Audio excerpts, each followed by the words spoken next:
anh ấy. Đấy thôi. Anh ơi, anh ơi. Ôi, xe kìa. Thế rồi, thế rồi. Anh sang lấy.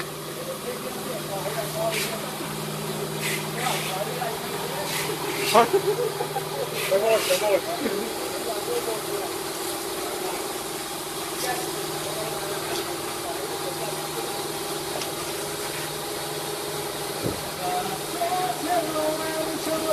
Đó, cái kia nó kèn nó lô rồi.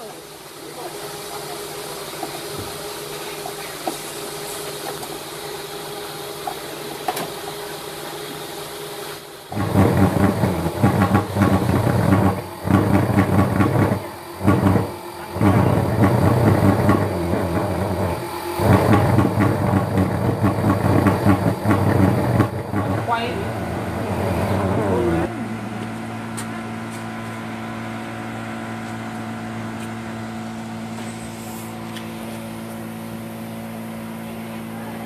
yếu thì khỏe này, yếu đúng không? Khỏe mà, yếu ấy.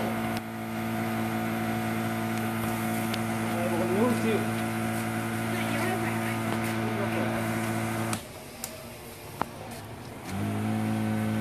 Khỏe mà.